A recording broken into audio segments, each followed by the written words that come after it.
हफ्तों का सफर काफी अमेजिंग रहा है आपका, उसके लिए पहले तो बहुत बहुत बधाई आपको। Thank you. आपसे जानना चाहूँगा किस तरह से आपके ये 15 हफ्ते बीते। मेरी 18 हफ्ते बहुत मुश्किल दौर से भी गुजरी हूँ मैं इन हफ्तों में, और उसके साथ साथ बहुत खुशी के पल भी बताए हैं। दोस्ती की है, सच्ची दोस्ती निभाई है। कुछ जगह गलत हुई हूँ, गलती हुई है, गलती सुधारी है। तो एक तरह से वो लर्निंग एक्सपीरियंस रहा है, एक लाइफ लेसन मिला है। जितनी भी गलत चीज़ें हुई सब घर के अंदर वापस वहीं पे छोड़ के आई हूँ, और जितनी भी अच्छी अच्छी सीख मिली है वो सब दिल के अंदर रख के घर से बाहर आई हूँ। तो बस उस चीज़ की खुशी और कुछ नहीं। रिसेंटली अभी हमने देखा कि शिव ने एक स्टेटमेंट दी है जिसमें उन्होंने ये बोला है कि हिंदू जो है वो अगर यहाँ तक पहुँची है वो सिर्फ साजिद जी की वजह से पहुँची है, वरना वो मंडी में तो कभी वो रखना नहीं चाहते थे। उसकी ड्राइंग हमेशा निमृत रही और स्टैंड रहा है, बट वो साजिद के दया की वजह से यहाँ तक आई है और हम लोगों को रखना पड़ा। क्या बोलना चाहिए आप? I think first of all वो मेरा बहुत अच्छा दोस्त है। दोस्त क्या, मैं तो भाई मानती हूँ, मेरा भाई है। और उसने ऐसी अगर कोई चीज़ बोली है, इतना बड़ा स्टेटमेंट दिया है, तो उसके पीछे कुछ ना कुछ कारण रहा होगा। शायद कोई चीज़ उसको मेरी कही हुई, या मेरा कोई एक्शन उसको हर्ट किया होगा। सो इसीलिए मुझे लगता है कि शायद उसने ऐसा कुछ बोला, नहीं तो मुझे नहीं लगता कि ये सब चीज़ें शिव मीन करेगा जेन्युइनली। बिकॉज मैंने इसके साथ मैं रही हूँ इतने वक्त तक, उसने मुझे जितना प्यार दिया है, तो वो मैं ये नहीं बोल सकती कि वो नहीं चाहते थे या जो भी है। चलो ठीक है, स्टार्टिंग में नहीं चाहते होंगे, लेकिन अभी जो मैं उनसे जुड़ी थी, मैं वो फील कर सकती थी कि इन लोग को भी मुझसे दिल से मोहब्बत है जितनी मुझे है। तो आई थिंक बाहर आने के बाद काफ़ी चीज़ें क्लियर हो जाएंगी, क्योंकि यहाँ पे कोई गेम नहीं होगा। सिंपल मैं बात करूँ, आपके पिताजी की तो हमेशा बाहर से भी आपको हौसला देते थे, बहुत कुछ सिखाते थे और घर के अंदर भी जाके सिखाते थे। तो क्या कुछ कहना चाहोगे अपने पापा के बारे में? घर में भी आके आपको बहुत बहुत चीज़ हौसला दी, उस घर में जहाँ 24 घंटा लड़ाई होता है, क्या कहना चाहोगे? आई थिंक कि मतलब ये बहुत बड़ी बात है कि उन्होंने ऐसा डिसीजन लिया, क्योंकि ऑफकोर्स, लेकिन एक पेरेंट को अगर वो अपने बच्चे के साथ कुछ गलत होता हुआ देखेंगे, तो कोई भी पेरेंट हो, चाहे मेरे पापा ही क्यों ना हो, वो बच्चों के लिए खड़े रहेंगे, क्योंकि आफ्टर ऑल वो उनके बच्चे हैं। वो किसी भी हद तक जा सकते हैं अपने बच्चे को बचाने के लिए, जो हर एक पेरेंट करेगा अपने बच्चे के लिए, जो मैं मानती हूँ। तो आई थिंक कि हाँ, वो मुझे आए थे समझाने के लिए। पहली बार मैं समझ नहीं आई, दूसरी बार समझाए, तो वो मेरी गलती थी जो मैं पहली बार समझ नहीं पाई। पर दूसरी बार मैंने गलती नहीं की, मैंने गलती सुधार ली, तो सही था सब फिर। अगर आपके फादर की बात हो रही है, जब वो आगे बिग बॉस खत्म होने के बाद शादी जब बाहर आते हैं, तो आप अगर वो आपको ऑब्जेक्शन नहीं करते, उनसे दोस्ती रखेंगे, तो आप क्या रखना चाहेंगे उनके साथ? मैं जेन्युइनली दोस्ती नहीं रखना चाहूँगी, बिकॉज मैंने दोबारा कभी दोस्ती की नहीं, और जितनी बातें हुई वो सिर्फ इसलिए आई गई क्योंकि वो कुछ प्रॉब्लम से गुजर रहे थे। दया आई ऐसा कुछ नहीं, पर वो मेरे दोस्तों के साथ बैठ रहे थे, मंडली उनको सपोर्ट कर रही थी तब।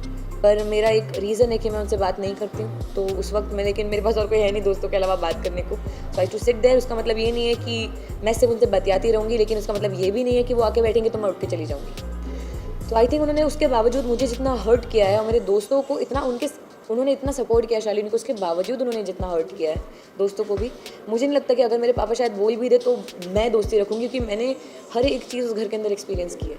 He is a very nice guy, it's okay, it's all right, it's just that कि उन्होंने मुझे हर्ट किया है, तो मेरी तरफ से ये चीज़ है। मैडम ने कई बार सुन रहे हैं शालीन के मुँह से, वो हमेशा ही बोलते थे, अरे यार मंडी सबूत का इस्तेमाल कर रही है, वो समझ नहीं रही है।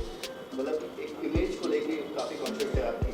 मतलब एज ए फ्रेंड मुझे हमें लगता था कि जैसे वो कहीं ना कहीं वरी करते हैं आपकी इमेज को लेकर। आई थिंक अगर उनको इतना ही ज़्यादा फिक्र होती मेरी इमेज की, तो वो शायद टीना का मुंह बंद करा देते जब वो मेरे बारे में अनचंड बोल रही थी। तो बोलना बहुत आसान होता है, लेकिन कई बार होता है कि आपके एक्शंस आपके वर्ड से मैच नहीं करते। सुनील, कितना आपको लगता है कि टीना ने काफी उनको प्रोवोक किया था, जिस तरह ऑडियंस का भी काफी लोग को कहना है कि शालीन को कई हद तक टीना ने प्रोवोक किया, जितनी भी बातें हुई वो शालीन के मुंह से टीना बैक से बोल रही है। आपको क्या लगता है इस बारे में?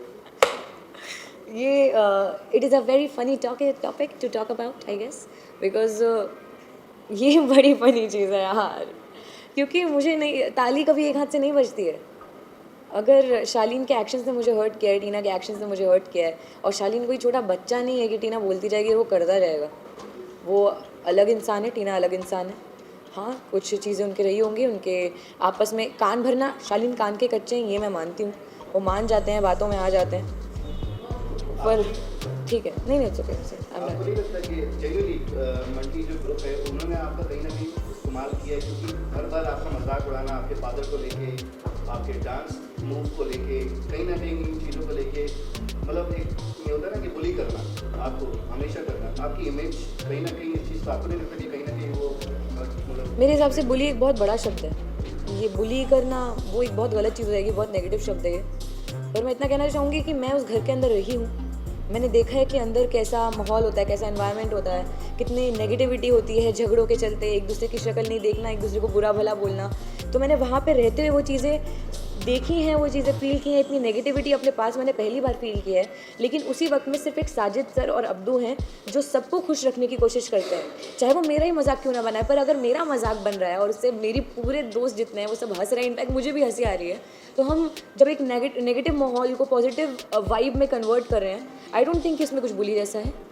And as much as I know my father कि उन्होंने ये कुछ भी गलत तरीके से नहीं लिया, ये मजाक बनाना ये सब। मैं खुद बोलती हूँ कि मेरे पापा उस तरीके से बात भी नहीं करते, वो उनका एक नज़रिया है। दे थिंक कि क्योंकि मेरा जो बात करने का तरीका है, आई स्पीक थोड़ा थोड़ा उर्दू बोलती हूँ, थोड़ा हिंदी बोलती हूँ, तो उनको ऐसा लगता है कि मेरे पापा राजा महाराजा हैं, तो इस तरीके से बोलते हैं। बट ये सब एक फ़न स्पिरिट में हुआ था, ये ऐसा कुछ नहीं है जो इतना मिसकंसेप्शन हुआ।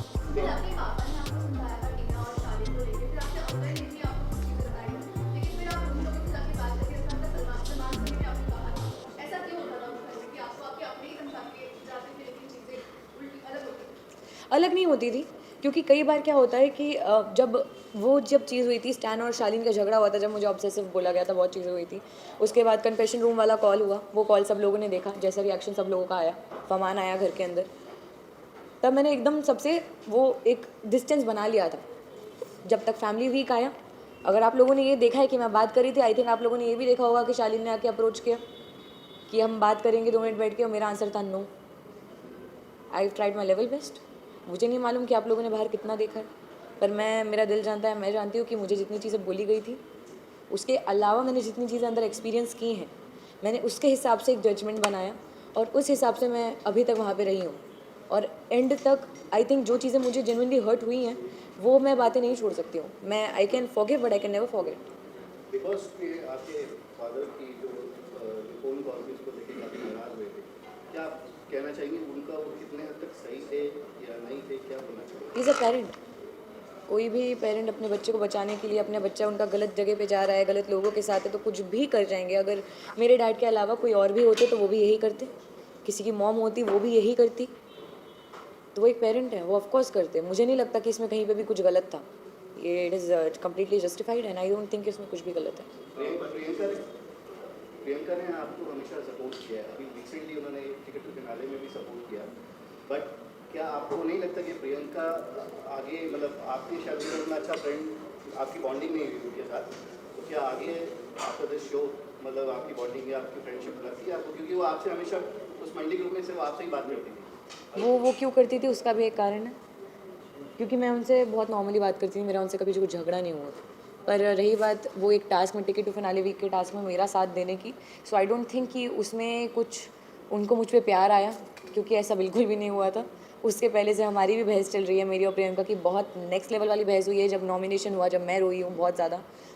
तो आई थिंक उसके बाद वो बहुत ज़्यादा एविडेंट था कि उन्होंने वो जो भी किया या वो मेरा साइड ले रही थी, बिकॉज वो नहीं चाहती थी कि निमृत को टिकट टू फिनाले वीक मिले। It was very evident. और उसके साथ साथ उससे दो निशाने लग रहे थे, एक तीर से कि मंडली के बीच में फिर ये मंडली टूट सकती है, झगड़ा हो सकता है, पर वैसा कुछ भी नहीं हुआ। मैं उनको गलत नहीं बोल रही हूँ, वो बहुत सही है, वो बहुत कैलकुलेटिव है, बहुत अच्छी प्लेयर है। पर आई थिंक जब गेम नहीं रहेगा आसपास, तब सिचुएशन बहुत अलग होगी। ये बताइए टॉप 3 में आप किसको देख रही हैं? ईमानदारी से बताइएगा, मंडली ग्रुप से बाहर। एक सवाल इससे पहले, सुबुल, काफी लोग का कहना है कि आपको नागिन ऑफर होने वाला है इन फ्यूचर, कितनी सच्चाई है इस बात में? मुझे भी नहीं मालूम। नहीं सच्ची, मतलब मुझे नहीं पता चला, मैं कैसे बोल दूँ, सॉरी नहीं, पर मुझे नहीं पता अभी। बट आपको अगर in case in the future get offer, क्या रहेगा आपका? I think it's upon my father also. मेरे मतलब जो मेरा मानना है, मैं करना चाहती हूँ, उसके साथ साथ पापा क्या चाहते हैं, देन विल डिस्कस, जो दोनों को सही लगेगा वो करेंगे। या टॉप 3 में किसको देखना चाहिए? Honest answer please. Okay, honest answer, मंडली के बाहर। ओके, शिव निमृत स्टैन। आपने प्रियंका का नाम नहीं लिया और काफी लोगों का कहना है कि वो कलर स्पेस है, तो प्रियंका का तो कलर स्पेस का मैं क्या करूँ? ये क्या है? नहीं लेकिन अच्छा ठीक है, चलो एक चीज़ मैं बहुत क्लैरिफाई कर रही हूँ. अगर किसी को ये लग रहा है कि I am being very biased towards my मंडली, या of course they are my friends, I love them a lot. और उसके साथ साथ ये 3 लोग ऐसे हैं जो सबसे ज़्यादा डिफरेंट रहे हैं. निमृत अपनी लीडरशिप क्वालिटीज़ के लिए, उसने जिस तरीके से कैप्टनसी निभाई है हर बार उसको मिली है. शिव हर एक झगड़े में जो ह्यूमर लाता है, हर एक झगड़े को मस्ती में बदलता है, वो उस तरीके के लिए वो डिफरेंट है. और स्टैन उसके एक अलग अंदाज के लिए जो लोगों ने आज तक बिग बॉस में नहीं देखा है. बट आप जिन तीनों की बात करेंगे, तीनों ही बैक फाइटिंग कर रहे हैं आपके खिलाफ आज की डेट में. अगर मेरी नज़र में वो मेरे दोस्त हैं, वो मेरी दोस्ती है. आप मानती हैं, ठीक है. मैं मानती हूँ, मेरे दोस्त है भाई. Anyways thank you so much हमसे बात करने के लिए. आपने विनर का नाम नहीं लिया. स्टैन कुछ फर्क पड़ा क्या?